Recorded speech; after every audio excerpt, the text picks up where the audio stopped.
You're watching Beyond Your Backyard Now with Erik the Travel Guy for Monday, April 20th, 2020. Thank you for watching. Welcome back. Another week is upon us. Here it is, April 20th already. Thank you for watching the program designed for those who can't afford to get your next vacation wrong. That's what this show is all about. We'll help you with ideas on where to go and what to do and where to stay. You know, the promise of tomorrow's travel is on the horizon. The cool part about what we saw during the course of the week is, you know, in my estimation, the federal government, the state governments, they're all trying to figure out, okay, now we're going to reopen these states. We've got to, the end goal, of course, is we're going to get back to normal, whatever that new normal is. But how do we do that? You know, and I appreciate the fact that everybody seems to be getting along, politics aside, of course, and everybody seems to be on the same page, if you will. And it got me thinking, you know, during the course of the week, you know, the subject matter of re-energizing the economy and jump-starting the economy. You're going to hear more and more about that because it is a major issue. Aside from the health issue, of course, now we've got to deal with, my gosh, 22 million people out of work this month alone filing for unemployment. It's going to be about the economy. And here on this program, I'm going to come out and continue to say, well, gee, you know, one of the best things you can do to help jumpstart the economy is take a vacation. And again, you know, I made a comment like that on some blog post this week, and I got a little flack for it, and that's okay, because I'm going to keep saying it, because, you know, for the better part of 2 decades, I've been out there actually talking with these communities and the members of these communities, and we're talking about housekeepers and front desk people and taxi drivers and flight attendants and museum curators and bartenders and waiters and servers. And you know, these folks are struggling just as much as we are, if not even more. So I'm going to continue to say, remember, when it's safe, I would suggest you get back on the road and get that vacation in, get 2 in if you can, decompress a little bit. And of course, that vacation may look a little different. It may feel a little different, but you know what? The beach is still there, okay? Just remember that. It's still going to be there. Matter of fact, it might be in better shape than it's had a little break from all of our trash we throw around it. But again, that is a theme you're going to hear today. You're certainly going to hear it on you know, for the next coming months, perhaps even years. What it does is actually leads me to, well, our poll question of the day. What vacation are you likely to take in 2020? It's a tricky one because it does make you think a little bit. Here are your options, of course. Well, you could do international, you could do domestic, including air, a road trip, perhaps even a cruise. That is our poll question. You can go to YouTube, and if you're not already watching on YouTube, or beyondyourbackyardnow.com, we'd love for you to vote on that, and we certainly would love to bring the details of that. Don't forget, everyone that participates online, we're giving that $250 gift card to restaurant.com this week as well. We have a winner from last week. We'll do that in a couple of minutes. And then on today's show, I think you're going to be very pleased with what we've got lined up for you, especially because if you've never watched before, here's what we're going to do. Before the show is over today, we're going to give you 10 solid destination ideas to sort of get that travel ball rolling in your head. We're going to give you 5 travel tips at least, and then I'll leave you with some rambling thought of the week. I'm sure I'll stumble into that before the program is over. And to help us get started, I say, let's take a look at the most visited national park in the United States. Now, you might think, oh, I've been to the Grand Canyon. I love Volcanoes National Park. Well, the answer may surprise you. Take a look. The Great Smoky Mountains National Park is the most visited national park in the United States. Each year, more than 9 million visitors immerse themselves in cool, crisp mountain breezes and unbelievable vistas.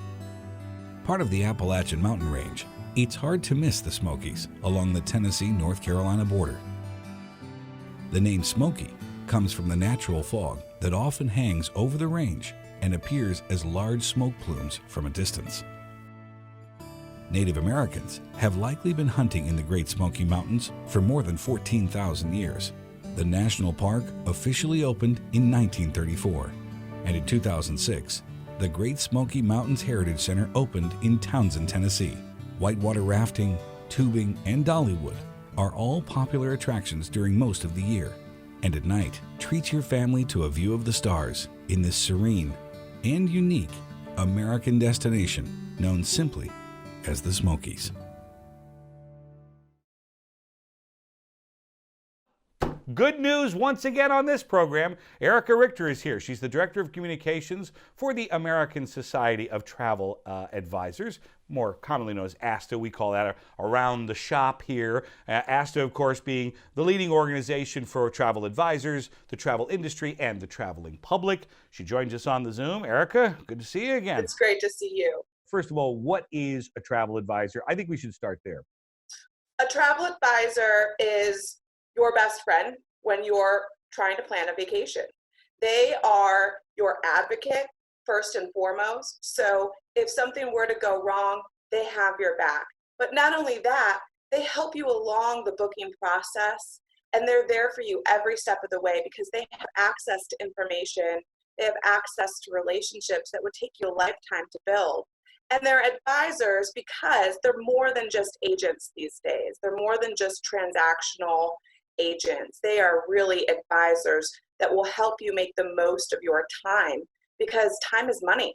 Well, absolutely. And certainly now more than ever, it sounds so cliche to say, but again, someone might be thinking, well, gee, I don't need help to research online.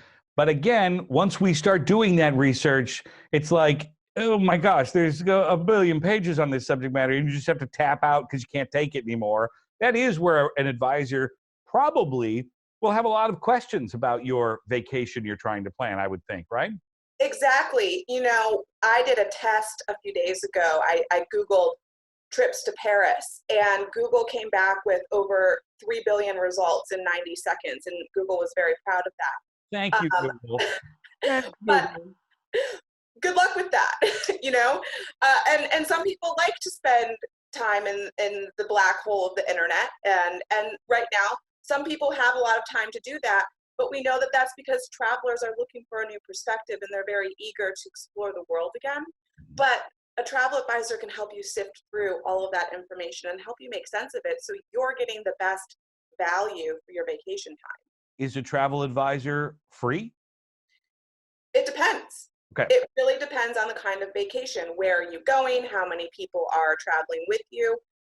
How complicated is it? Is it a full, 2-week itinerary that is African safari? Is it a destination wedding with 30 people or 100 people? It really just depends on your budget, where you're going, how many people you're going with.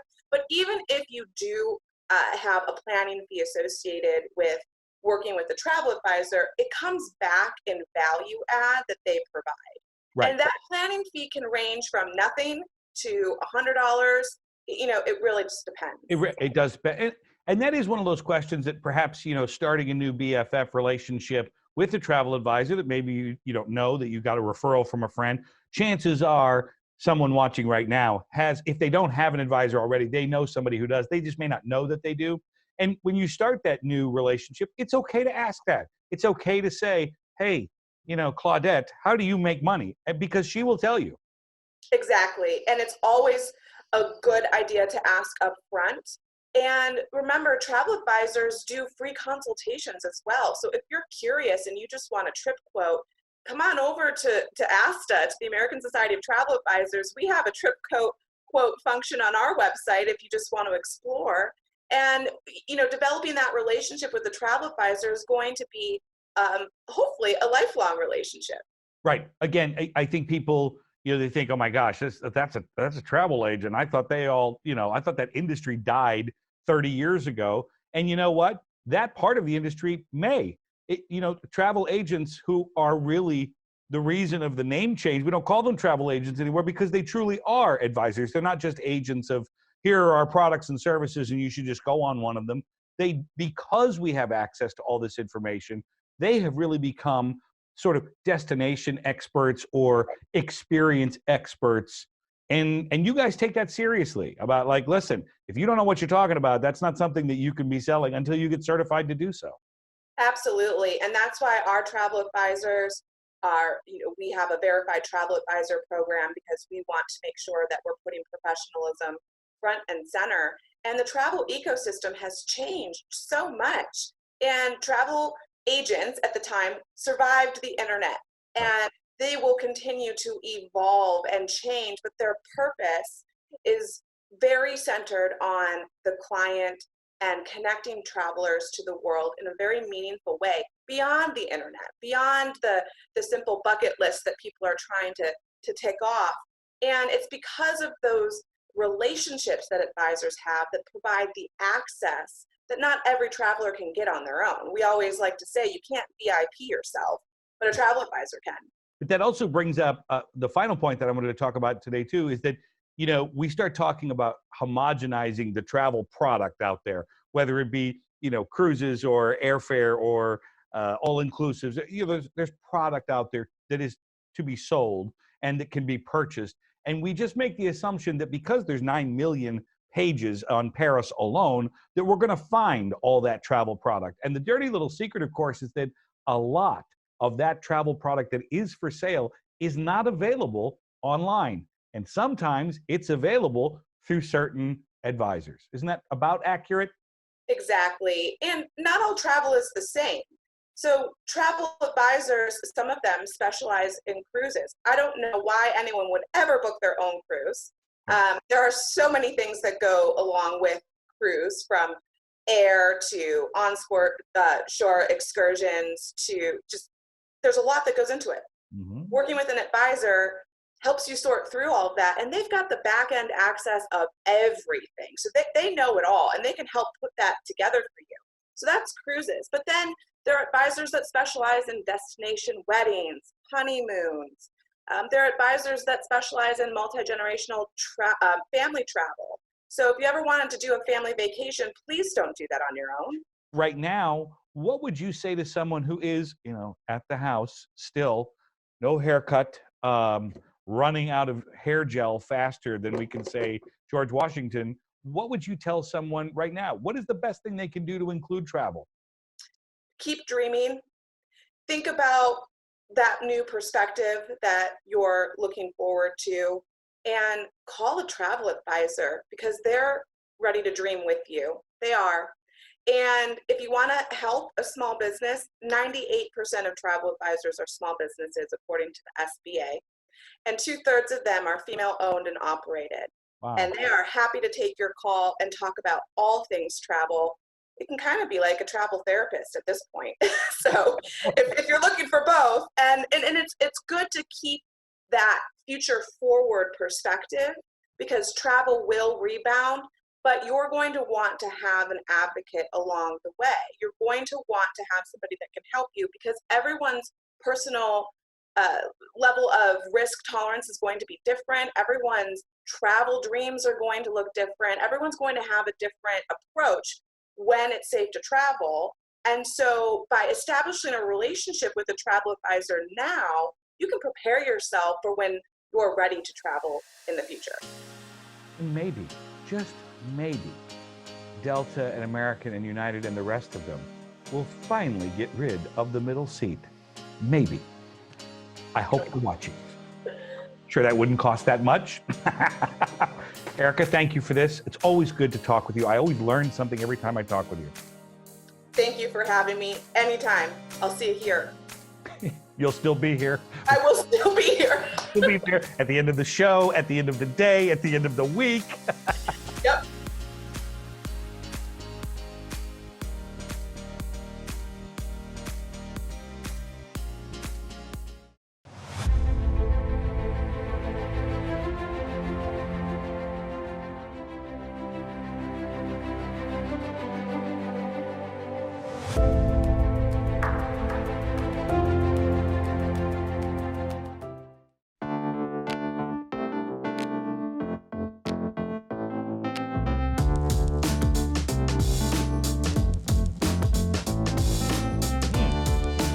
That's me. Welcome back. Thank you for watching. As the hour rolls on, oh my gosh, I love talking with Erica Richter because so many good tips in there. As a matter of fact, it reminds me of the poll. Don't forget about that. We've got that going this week. What vacation are you likely to take in 2020? There are your selections for you. You've got international, you've got domestic with air, you've also got, what's number 3 there? Oh, road trip or cruise. You would think that I could just read the screen, but I have to look down to do that. But that's neither here nor there. Oh, coming up, we're headed down to St. Pete, Florida. That's where Dr. Barbecue is going to show us how to make, I don't know what this is, but he's going to show us how to make step-by-step pantry sauce. So that's going to be kind of a cool thing. Erica earlier from Asta was talking about now is the time to plan your next vacation while we've got a lot of extra free time on our hands. And, you know, it really did remind me that if you think about it, you really got thousands of options to choose from. Thousands? It does. Excuse me for interrupting, but did you say thousands of options? Yes, ladies and gentlemen, Randy Gardner, the segment producer. Yes, I said thousands. Yes, there's a lot. Large voice of reason, apparently. I don't know, Eric. I don't know. Maybe just Corona has me a little bit paranoid, but there aren't too many places I think I'd be visiting after this. The safe places seem unsafe to me. All right. Well, no, but that seems perfectly valid. I mean, I think, you know, Eric and I were talking about that, as you saw. We were talking about how the face of travel is probably going to change. But literally, you know, as I'm sitting here, I mean, there really are a lot of options, even in a post-coronavirus world. I could think of like, or one of my favorite trips, Hawaii. Now, Hawaii. That is a place I absolutely love. It's crazy. Right over there. You just hop on a plane and you're there in paradise. Well, first of all, Hawaii is riddled with hazards, and you're aware of this. They're common sense hazards that everybody knows. Did you know that in 2019, 24 people were struck in the head by coconuts? 2 of them could have died if the tree was taller, Eric. So thank God for short trees. I don't know. Yes, that's true. With short trees come other problems, Eric. You ever take a branch in the face? You ever have a diamond-headed palm to the face? Not a pleasant experience at all. I don't think that's that big of a deal, though, dude. I mean, really. Not a big deal. Well, I know one thing that is a big deal, Eric. Shark attacks. All right? Shark attacks. Hold on. There's like 2 shark attacks that are minor a year in Hawaii. Who knows? I mean, those are reported shark attacks, okay? We don't know exactly how many there are if the states and the islands aren't reporting them properly. So they are reporting. Well, I'm just saying, there's so many hazards. Look at their main exports, right? You got pineapples, sugarcane, macadamia nuts, whole coffee beans. You name it, you can choke on it in Hawaii. I'm telling you. Maybe you can choke on it, dude. Come on. Does this sound like paradise to you? No, it doesn't. It's unbelievable. Nobody chokes on macadamia. Well, I'm sure somebody does, but really, you sound a little paranoid. Just a little bit. Maybe, but you know, people always have these ideas of these vacations. You just don't know. People think, oh, you can just go to the beach. But you know, even in Hawaii, you can't walk the beaches barefoot. There's empty Spam cans everywhere. My sister Janine cut her toe on one in '96. She's been limping ever since. Empty Spam? That's not true. Kidding me? The empty Spam cans. Empty Spam cans. Okay. Hawaiians love Spam, and there are hundreds of beaches full of Spam cans. Okay. Well, I look, a harmless luau. There you go. It's a Hawaiian tradition, Randy. You just go and there's a pig roast and there's the thing, and you've got the hula, the traditional hula. There's nothing unsafe. What do you throw on your grass skirt while you're at it? You know, you're just a girl on the town out in Hawaii enjoying your Hawaiian vacation. All of a sudden, your grass skirt gets caught in the wheel of your bicycle, and you're all of a sudden thrown into a volcano. God forbid. But doesn't sound like my idea of paradise, all right? It's a lot of issues out there in Hawaii. Things that people don't think about, man. You ever worry about sinking? Sinking's a huge issue. No, it is not. Yes, it is. 50 million people visit Hawaii each year, Eric. You add that to locals and livestock, there's no way that thing doesn't sink to the bottom of the sea. It's the top of a mountain. I'm telling you. Doesn't sink. Oh. Randy. I don't know, maybe a little less than 50 million, but, you know, the number sounds right to me. As far as my people, the people providing my numbers, it sounds pretty good. What people providing these things? Okay, I think we need to move on. But all right, we'll move on. Just don't go to Hawaii, wherever you go. Go to a hardware store, take a walk. Just don't go to Hawaii, all right? Don't touch anything either. Don't say that. Don't go to Hawaii. I hope the Hawaii people are watching. This would be terrific. They were watching. I hope they're doing okay. Our thoughts and prayers, Hawaii. Watch your toes. Mahalo. Don't.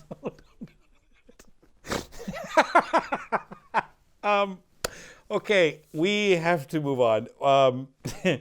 We recently went off to Sweden, and thanks to our good friends at Norwegian Airlines, we got a chance to step on board a Boeing 787 Dreamliner, and we got exclusive behind-the-scenes access to the flight deck. Aaron Sega reports. Good luck with that. Hope she kicks the tires first.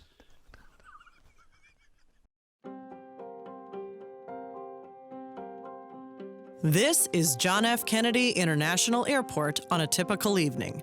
It's New York City's biggest and busiest airport. 9 terminals, about 175 gates, and approximately 500,000 takeoffs and landings per year. And this is one of Norwegian's Boeing 787 Dreamliners, which will be our home for the next 6.5 hours as we fly nonstop from New York to Stockholm, Sweden. The captain on tonight's flight is Norwegian's Director of Flight Operations, Johan Gauerman, an experienced aviator with 30-plus years on the flight deck. Is it still as exciting as it was 30 years ago?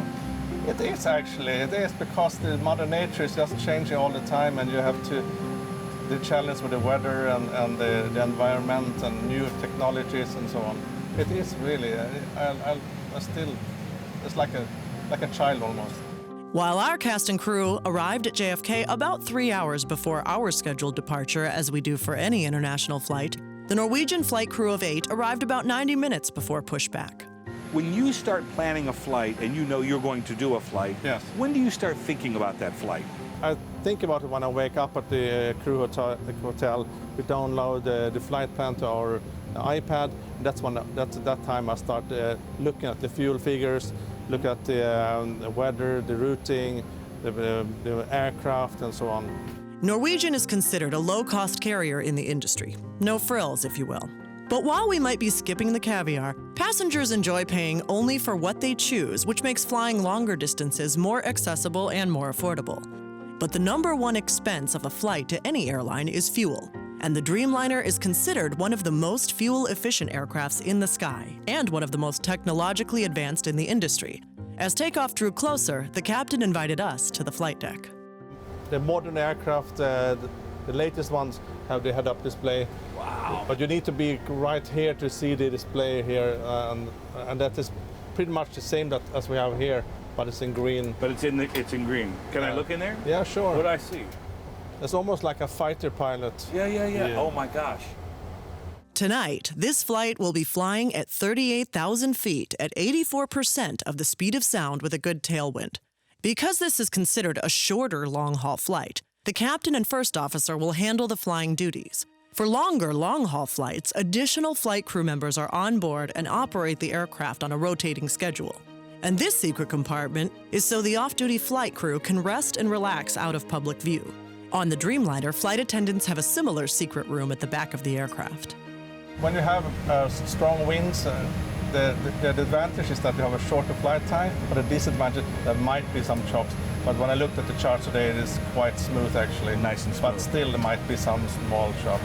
As passengers began to board, the captain invited Eric and Harry to get comfortable for the takeoff right from the flight deck. Are you really going to let us sit in here for the takeoff? Yeah, you can be here. Oh my gosh. Yeah. That's amazing. Yeah. After a private safety demonstration from the first officer, final preparations for takeoff were made. Is there an aircraft directly ahead of us, or no? Yeah, there's one here. Got it. And that also gives us smoother ride because the weather is always below us. Right. So the computer actually takes into account the winds, the temperature, and the weight of the aircraft and everything. And then makes a calculation, the optimum level. And the optimum level is 400, but on this direction we fly at 3890. So the computer is doing the flying, even up here, now. And right now the autopilot is flying the aircraft, and the computer is driving the autopilot.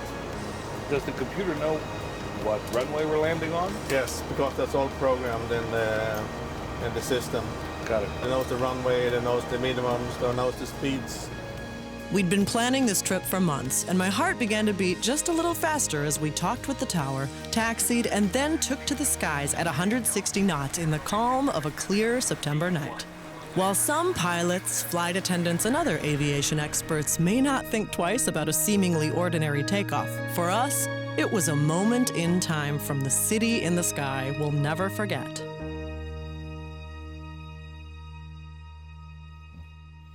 Very nice. Very nice. Nice job, Aaron. Thank you very much for that. Our thanks to Norwegian Airlines and the folks at Visit Sweden for giving us that unfettered access to the flight deck. Very cool. And that adds to our destination suggestions for this week. Stockholm, Sweden, and we'll check in Norway while we're at it. Time to head to St. Pete, Clearwater, Florida, St. Petersburg to be specific. Dr. Barbecue, an accomplished author, a restaurant owner, a pit master. You've seen him on all these shows. He's just a terrific guy. We loved hanging out with him down there at his restaurant, and he's zooming with us to help us make pantry sauce. Good to see you, my friend. Eric, great to see you, man. Been a while. It's been too long already. Now, you're one of the few guests that when I actually say your name, I can feel me start to salivate. Well, that's quite a compliment. I'm used to seeing you, though. We're at some cool location together. It's kind of weird not touching you. Well, we are huggers. We are huggers. It's true. But you know what? Here's what's cool about this. Right here, talk about a cool location. I got my home set here that we're on, and then we get to a little insight as to where you are, which is, are you St. Pete or Clearwater? St. Petersburg. This is my new studio. It's also my backyard. I love it. And it's funny, we were talking about this interview of what time of day we were going to conduct this interview. You're like, oh, well, the light is not so good at this hour or this hour. This hour is like, this dude is working it out. I love it. It's a natural thing. You know, the sun goes over there and it gets on me and it wrecks the shot. Please, let's face it. It's about what you're making and you. Come on.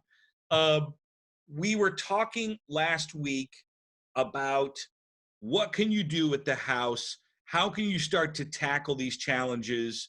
One of them, and one of the easiest things, is you and I have had hours-long discussions about salad dressings, marinades, homemade mayonnaise, and there's so much of that you can make at the house. And I was reading an article that you wrote years ago in Food and Wine magazine, because you are Dr. Barbecue. Come on. About pantry sauce, about barbecue sauce. And you can make your own barbecue sauce at the house. And yes, there are a million ways to do it. But I'm so glad. Is that what we're going to make today? Well, we're going to make this pantry sauce. I guess it's kind of a barbecue sauce. The genesis of it, barbecue sauce in general, is easy to make. And you should be working. I always joke about you're working on your lifelong mother sauce, that you start your first barbecue sauce you make, you change it, tweak it, and 20 years later, you finally get it just right. I do that, and mine actually we use at the restaurant now. And most people do. Unfortunately, there's so much good stuff out there now, like small batch stuff. A lot of people have gotten away from it. It's a shame because it's just not that hard. Now, this is a little different. When my first cookbook came out in 2005, Food and Wine wanted to promote the book and do an article about it, which was really cool of them. But they wanted an original recipe. They didn't want to use a recipe out of the book because it's Food and Wine, and they wanted to own it for years to come. So I had to come up with something. So I had this idea that what if we made a chicken wing sauce that just was things that you had in your pantry? And it couldn't be any simpler. So I did, and it's funny, they used it, they liked it, they made a big photo shoot out of the wings with the pantry sauce on it. They just thought it was a cool idea. It actually was in their book, you know how they do a year-end book with the best recipes of the year, and it couldn't be any simpler. And I just looked at it yesterday. They're on their website. It's still there from 2005. It has almost 4,000 reviews, and they're all 5-star. It's 5-star review. It's really great. So, you know, do stuff like this. And, you know, if this one's a little too spicy for you, just put a little less hot sauce in it. You like it sweeter, put a little sugar. It's not that complicated. All right, well, let's start with the ingredients list first. What are we going to need to get out and get on the counter? It's all right there in your refrigerator. Ketchup, soy sauce, Dijon mustard or some kind of mustard, hot sauce, and a little bit of brown sugar. Now, you can substitute just about any of this. You know, any kind of sugar is going to work, any kind of mustard, any kind of hot sauce. Ketchup, well, you're going to need that. Right? But if you've got kids, you've got ketchup in the house. Right. I really don't like ketchup, but I use ketchup in lots of different sauces because it's available to me. And it has that, it's got that basic, it's got that tomato situation. It's got a little vinegar in it. It's got some spices in it. I'm noticing here, even as we start, where's the salt and pepper? Well, it's all in there. I mean, the soy sauce, I do this a lot. Since the day I started cooking and discovered soy sauce, I'll often use soy sauce instead of salt. That just seems like a logical thing to me because it tastes better than salt. But it's really salty. I don't buy the low salt stuff. I buy real soy sauce and just use the right amount. And pepper, well, heck, I got a whole quarter cup of hot sauce here. We sure don't need any more pepper than that. Don't think about just salt and pepper. Okay, I want something. When you make a sauce, it's all about that balance. So you need a base. Like you said, ketchup is always a great base because it's not going to offend anything. Just about anything can go in with the ketchup and make it work. So then you need something salty, you need something sweet, you need something spicy, and you need something acidic. That's the things that make up a good barbecue sauce. So now this doesn't have a lot of acidity in it. The mustard's got vinegar, of course. The hot sauce got vinegar. So I guess it does have more than I'm even saying. Those are the ingredients. They can come from a lot of different places. What are the amounts we're working with here? So it's 1 cup of ketchup, 1/4 cup of hot sauce. You can drop that down a little bit if it's hot for you. 1/4 cup of soy sauce, 1/4 cup of mustard, same exact amount, and a tablespoon of brown sugar. Now, you may want to double this. Looking back at this recipe, I probably would have made a 1/4 cup of brown sugar as well, because there's a lot of hot sauce, a lot of salty. Again, it's all about that balance. But I don't know. I haven't tasted this in a long time. We'll see what we got. All right. So it's real simple. The ketchup and mustard, this was a stone ground Dijon. Any kind of mustard is going to work. This was Crystal hot sauce. I don't generally mess with them crazy hot ones. If you like that stuff, good for you. Yeah. Soy sauce, I use Kiko Man. I've been using that forever. It's salty as could be, but that's what it is. You just make it work in your recipe. To me, a low salt soy sauce doesn't make any sense. And then brown sugar, again, you could use raw sugar. You could use white sugar for that matter. Now, the recipe that was in Food and Wine called for marinating the wings in this, and then basting the wings only to about 3/4 of the way done. If you marinate in a sauce like this, you can't eat it then. You could boil it to get it safe, or you could just brush it on, but stop while you're still cooking. It doesn't need to be used as a marinade. It's also great as a sauce. The brown sugar in here, though, if you're going to just use it as a sauce, I would throw it in the microwave, just enough to melt the brown sugar and get it mixed in. First of all, I'm actually stunned at how easy this is. Now, can we use this as a straight-up dipping sauce right away, as is? You could use it just like it is. You make it a little grainy from the brown sugar. I would probably throw it in the microwave for a minute or two just to warm it up enough to melt the sugar. But other than that, yeah, that's what it is. You can use it as a marinade, but then you're going to have to cook it or something. I like it just as a straight-up sauce. Man, and what are the applications here? Where we talk about our proteins, wings, chicken. Yeah, I think wings, chicken for sure would go good on fish or go great on some fish because it's kind of like a spicy barbecue sauce. Don't forget that soy sauce in there too. That's going to give it a little bit of an Asian kind of kick to it. I think even beef. I think it would work on some beef, like some beef ribs. I think this would be great. Pork ribs. I think regular old barbecued ribs. I don't know. I haven't tasted it in a long time. I'm going to give it a try. All right, let's see. I probably haven't tasted this recipe in 15 years. It's funny when you get old.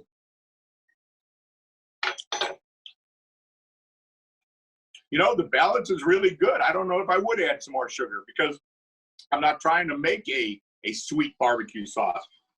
The soy sauce is just enough. The mustard gives it that little bit of vinegar kick. It's hot, but it's not too crazy hot. How long is this sauce going to last? I throw it in the refrigerator. How long? Well, every one of these ingredients lives in your refrigerator for months. So I don't see why combining them would make any difference. What's cool about this is that somebody can hop on an airplane and come down and see you in St. Petersburg, which is in the Tampa area there. Very easy. The restaurant, Dr. Barbecue, which I love. The flavor profiles that you have presented in the restaurant really do address a large swath of palates, which I really enjoyed. So it's like man, you could order off that menu and just keep ordering, and you'll find your way through different flavor profiles. And you will find your way easily through the proteins and through the sides and through the different sauces. I really think that's a really cool thing. Well, that was the idea. We wanted to feed everybody. We're in a really eclectic part of town. We opened a big barbecue restaurant, which, you think about all the meat. I really am salivating just thinking about the menu. I love that menu. We had so much fun talking together. We did an episode on Beyond Your Backyard. Will you come back and show us how to make something again? Sure, yeah. I got my studio set up now. I'm all set. As long as it's not raining or in the afternoon, I can do this anytime you want. I'm waiting for one of my guests to say, no, Erik, I'm very busy out here. I got a lot to do. Thank you, Dr. Barbecue. I appreciate it, my friend. Always good to see you. Erik, great to see you, man. Thanks.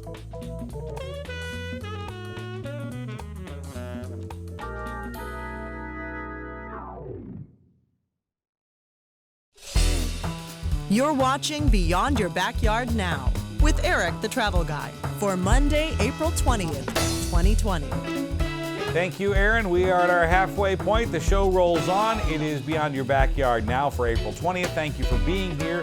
Thank you for participating in the poll that's on YouTube. And when I say participating on the poll, what I mean is here's the question of the week, and it is a little poll we're doing. What vacation are you likely to take in 2020? It's a really good question because it does beg the question, well, what are you comfortable doing? You're going to be traveling internationally, perhaps a domestic trip, including air, road trip, or a cruise. You can vote on YouTube. And don't forget, later on, we will announce the winner of a $250 gift card to restaurant.com.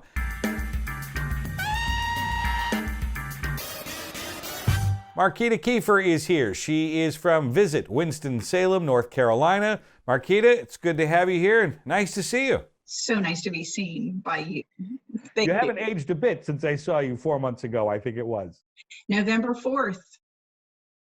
Is that true? Yeah, that's another day I'll write down. It was November 4th through 8th that you guys were here. Yep, circling all sorts of dates today. Remember, you'll never forget where you were on that day. Well, so we did this episode of Beyond Your Backyard, as you well know, but for those that don't, so we were there, and we were there because you graciously said, we see you doing this program, and we're not quite sure why you haven't made it here yet. Exactly. And you can be a little heavy-handed on the phone, and we packed it up, went down there with, I don't want to say no expectations, but Winston-Salem has a reputation for, you guys do have your act together down there. Thank you. But once again, pleasantly surprised at how together it really was. Mm-hmm. How do you describe that to somebody when they get there, before they get there for the first time? Yeah, I mean, we definitely hear all the time, whether it's formal research or just, passing by, people coming to our offices, that this is an unexpected experience. I'd heard about Winston-Salem for one reason or another. I went to school at Wake Forest University, or my son went there. But it's an unexpected experience. It's a bigger city in a small way. It's definitely got history. I mean, we've been here since 1753. I have not personally been here since 1753. Again, I was going to say, you look fabulous. I look great, I'm telling you. But I mean, and just a lot of different amazing things have really happened here, and we've preserved that history here. I mean, we celebrate the history, but we also have this real zeal for innovation too. And I think there's just something in the air here. And we hear that all the time. And I felt that when I came here as a visitor. Museums, again, Old Salem is probably the one that is, we're most known for, because it's part of our name, quite frankly. Right. But I mean, it's real, it's authentic, it's, there's no turnstile that you're going to have to go through or anything like that. It's part of our DNA, quite frankly. Yeah, I think that's what makes it feel so authentic as well. I think that is very true. That's what we experienced when we were there. Yeah. I mean, and it's all around us. I mean, again, the architecture that we don't build down, we build up, meaning that like the Kempton Cardinal Hotel is in the R.J. Reynolds Tobacco Building that was built in 1929. Right. Instead of tearing that down, they transformed it. How about time of year? In your opinion, how do you guys define peak season, value season, shoulder season? How do you, where do you come out on that? I think that's a great question. And again, I think I've shared with you when you were here that I'm a Texan who grew up in Florida. So seasons, but I love seasons, which is one of the reasons I love living here and why I think a lot of people love to vacation here too. You can literally be here year round. January, February, maybe a little sketchy for a day or two. Yep. But seriously, some of the prettiest seasons and very distinct seasons. We literally, just went through spring, gorgeous. And it was so nice during this time to be able to look out, since we're home, to look out at the promise, the promise of tomorrow, right? So with the beautiful, tulips coming up and the dogwoods and the cherry blossoms, it was gorgeous. The same is true in the fall. It gets crisper, the days get shorter, the leaves start to turn. Then we have the historic holiday time frame here. Talk about the history, whether it's Old Salem or Ronalda, all of the different historic hotels, the downtown transforms. Everything is truly this charming, but kind of this hip and historic. It's kind of got this hip historic kind of thing going on, So again, but that supports your idea of building up. Why is it hip and historic? Well, you have the history. So you have it's what you do with that history and how you celebrate it that sort of defines what the portrayal of that history is in present day. Right. That's kind of an interesting way of looking at it. Yeah. And again, because we have so many artists here, we really, really do. Performing artists, musicians, as well as actually handcrafting and. I think we were there for 4 days. I think maybe 3 nights. 4 long. Now, stop that. Now, somebody's going to believe that I am the prima donna that there's rumored online that I am. Now, stop it. No, we got that right out of you. I got my own Diet Coke, I think. But it's true in that you made me actually lose my train of thought. Only you could do this to me. It's so true. But it's very true that it doesn't take very long to warm up there. You really can hit the ground running, which means you could do a 3-day trip there and see a good portion of things just to get yourself started and come back, return fully fulfilled and go, oh, now I know what I'm going to do on the second trip there. Right. So we're easy to get to. We're easy to get to just about any time of year. Yep. We're easy to get around once you get here. If you want to just and we've got a lot of different things for different people to do. So it's a win-win in Winston-Salem. So I just made that up. Would you remind me I said that, please? I will. Yeah, it's on tape. We have it. We'll live forever. We'll keep it. Sam Skeptic has nothing to do with this, I promise. Love him. The cool part about this, of course, is that this interview could have lasted 3 minutes. And of course, it's gone on for 10 because you and I get along well. And I think one of the reasons we get along well is because when we set out to do this episode, you said, what we as a destination really want you to do is see it as a visitor would see it. And of course, that is in full alignment with what we do. And you introduced us to really phenomenal people. And you didn't just gussy it up because the TV cameras were there. You said, we want you to see it the way it's seen by someone coming in here every day of the week because we believe they're telling us it's a pretty phenomenal place. And you were exactly right. We really did. The cookie making, I can't remember the name of the place we were. Mrs. Haynes' Moravian Cookies. We put you to work, man. You've got a second career coming. If the TV travel gig doesn't work, we've got a place for you. I think there's hope for me after. I love that place. They love you. They're evil little cookies, but they're evilly delicious. Yeah. Yeah. Thank you for this, Marquita, always. Oh, thank you. And we would love to have you back when you guys can safely make it back, and we'll be ready for you. Got it. We're taking this very seriously. We can do this. We Yes, can do this. we Good can. to see you. All right, you too.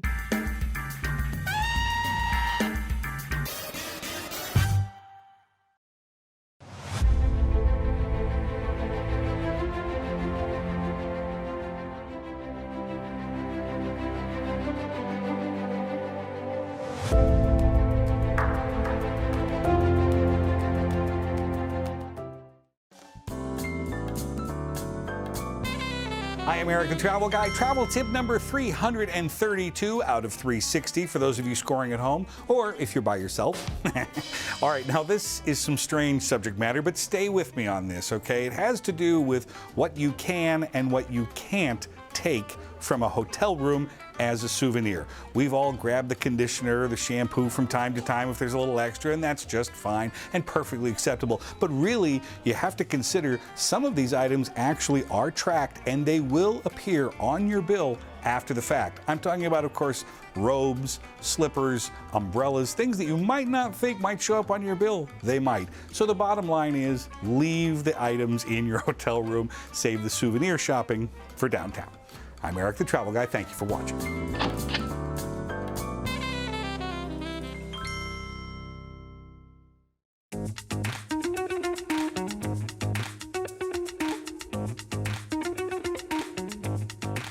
Thank you for watching. I've got a pretty exciting announcement to make. We have a brand new sponsor here on Beyond Your Backyard now. Not quite sure how I feel about this, but take a look. Hi, I'm Tyler Humboldt. Has the travel bug bit you, but you can't scratch that itch? Boy, have I got a product for you. Be whisked away to the getaway of your dreams with the Personal Vacation Viewcaster 2020. Want to see Australia? Click. How about Shanghai? Just let it fly. No destination in the galaxy is off limits. This morning with the Personal Vacation Viewcaster 2020, I went to Hawaii, Detroit, and Mars, and then I had time to do my whites. The Taj Mahal. New Jersey.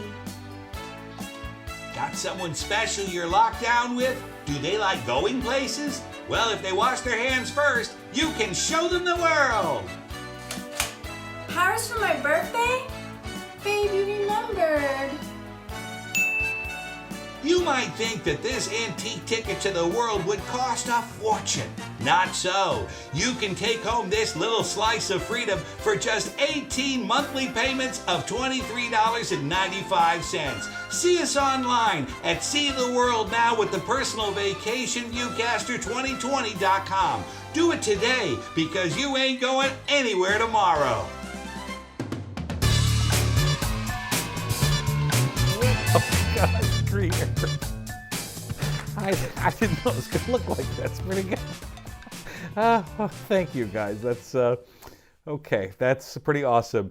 Well, you may have seen their YouTube channel. If you haven't, certainly 750,000 people and counting have. It's called FlyingTheNest.tv, also Flying the Nest on YouTube. Stephen and Jess, they are zooming from halfway around the world in Australia. Guys, nice to meet you. Thank you for doing this. This is exciting.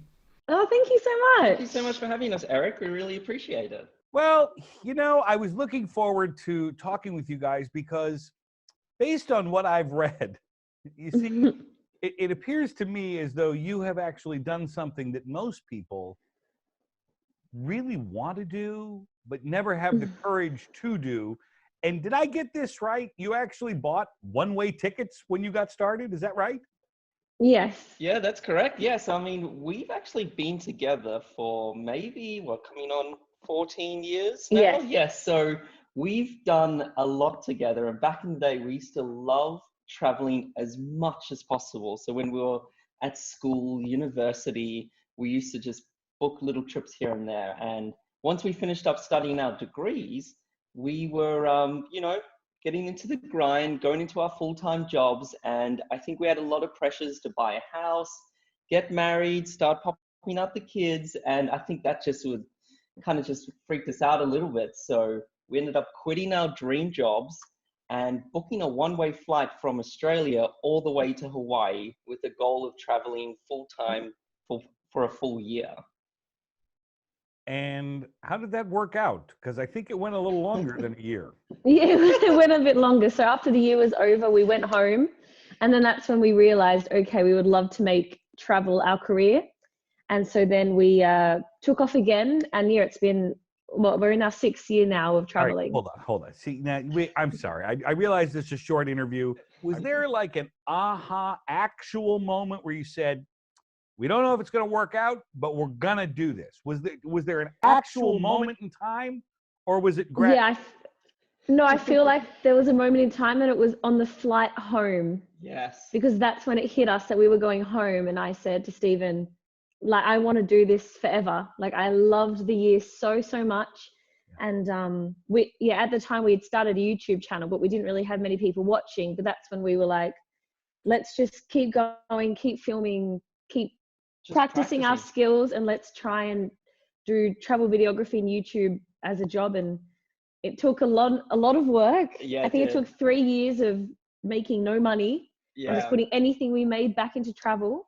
I will be honest with you, when we came back from that first year of travel, we had maxed out 2 credit cards. We were flat broke. Yeah. We had the time of our life in that 1 year. I mean, we booked that trip to Hawaii, but we ended up going to Canada, to Costa Rica, Africa. We went to Africa, Europe. I mean, we had the ultimate gap year, and I think that was, long enough to just spark this fire of just interest and passion to try and make, travel our job. And as Jess said, it took about 3 years for us to really work on our skills and our videography. And I mean, we're so grateful that, 5-6 years later, we can call it our job. I mean, it's just absolutely amazing waking up every day. And talk about full circle.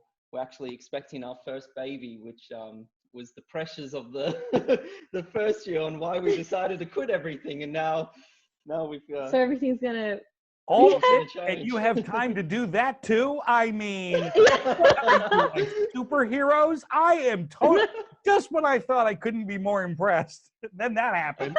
Now listen. All right, now hold up. So, sorry, it's my show. I can say whatever I want. You know what I mean? Like, whatever, it doesn't matter. We have the aspiration, right? We have the desire. And here you are trying to decide, oh my gosh, okay, well, we could do this. And we know that we could do, I mean, the sky's the limits, no pun intended. But then you have this fear that also kind of creeps up along with the aspiration. Yeah. My question to you is, how did you overcome the fear in order to take the steps necessary to get where you are today?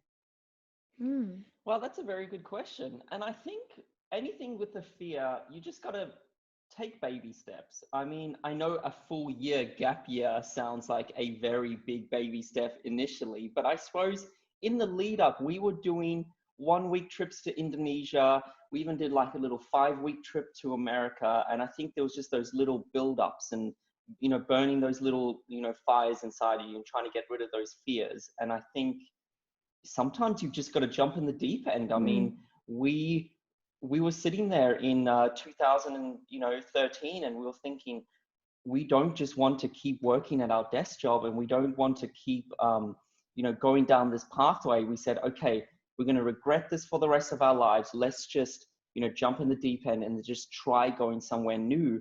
And, thank goodness we did, because 5-6 years ago, we were literally just sitting at our jobs, not doing what we did. And I'm so thankful that we took the plunge, because now we're here, 5 years later, chatting to you. I mean, it's just crazy how the world works sometimes. Oh, talk about the pinnacle of your career, chatting with me. I mean, really. Oh, definitely. My ego does appreciate. I don't think I didn't catch what you did with that baby step thing too. Don't think we caught it.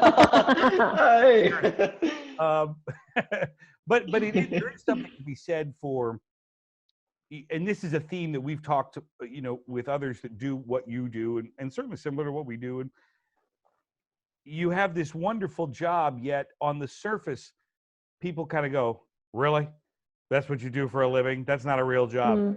And I think what you think here is that, maybe they don't say it to your face. You seem like nice people, but, there's a little bit of that, like, wow, I'm kind of stuck doing my job and I don't really even like my job and they're doing that job and that's not even a real job and they're making money at it.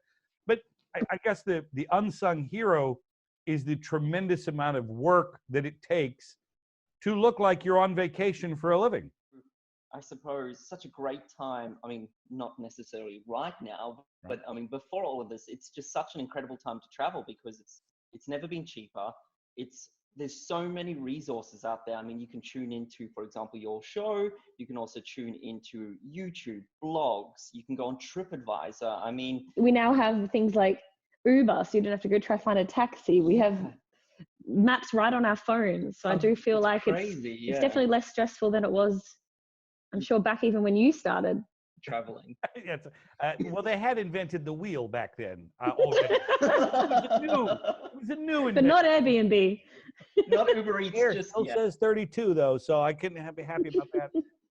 But no, but you're right. There was no Airbnb back then. I mean, but if you think about it, you're right. We have all of these resources available to us today, and you know, heaven only knows where that's going to go in the future. Think of the resources we're going to have then, and we're enjoying the luxury of that today. Yet the reality of it is, it does start with a mindset, doesn't it? Of like, travel doesn't just happen. Like it doesn't, unless you're on, you know, a game show and you win a trip somewhere, like you really do have to make up your mind to say, you know what we're going to do? We're going to take this vacation sometime in the next 11 months. We're going to do this extended weekend.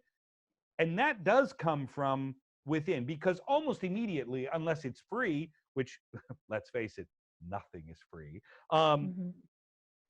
Almost immediately, it's budget, it's time, it's, oh my gosh, now I don't know. And all of that starts to creep in. It'll keep you right in that spot if you don't make it a priority. And isn't that similar to what you did? To say, we're going to take this leap with our careers. Yes.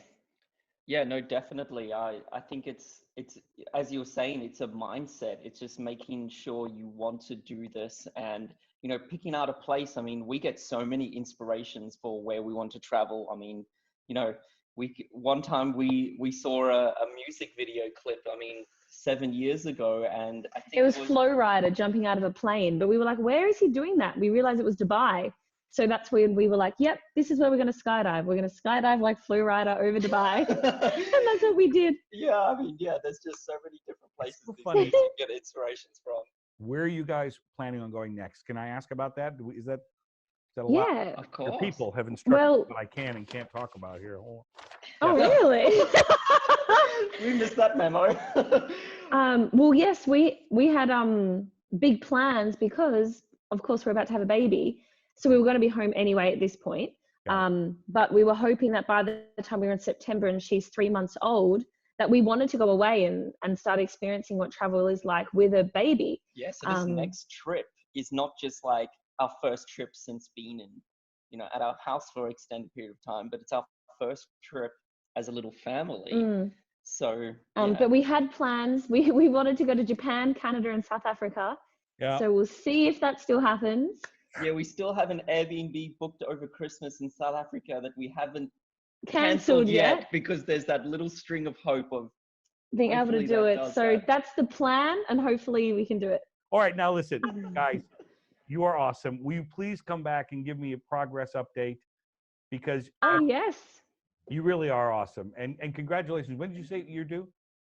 So end of next month. End of May. What?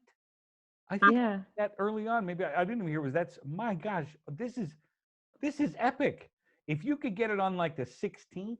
Very soon. Because then we could share birthdays. That's my birthday. No. Yeah, the 16th of May. May 16th is you? I'm May 16th. My second daughter is also on the same day. We share the same day. No way. And we were talking about this the other day, saying I'd love if she fell on my birthday. That would be amazing. Thank you guys very much.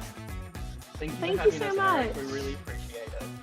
Congratulations to Jack M., by the way. He is the winner of this week's $250 Restaurant.com gift card, good for carryout and delivery as well. If you make a comment, ask a question, make a suggestion, please do so. Subscribe to the channel on YouTube. And when you do all of that, you too will be entered to win this week's drawing of a $250 Restaurant.com gift card. All right, we promised you 10, 5, and 1. We'll put the graphic up there. You can see that's what we covered this week. It's been a pretty good week. It's been a busy week, lots of places to go. I see, oh my gosh, I want to go to some of these places I haven't been. Good travel tips in there as well. And my final thought for you this week, I'm sure you can imagine what I'm probably going to say. This is the perfect time to plan your next vacation. So if that's the takeaway from the week, get started planning. Let us know all about it on our YouTube channel as well. That's it. That's all the time we have this week together. My thanks to my guests, the travel team. I really appreciate the hard work you guys do. And of course, thank you to you for watching. We'll see you next week. Oh, don't forget, every day at 4 o'clock, we release a new video. So it's right there on YouTube. So we'll see you next week. Bye-bye. Look at oh my. Oh.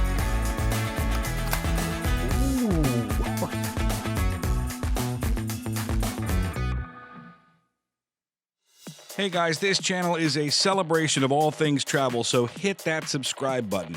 Leave a comment or question, share this video, like it, rate it, whatever. Believe me, it all helps. Thanks for watching.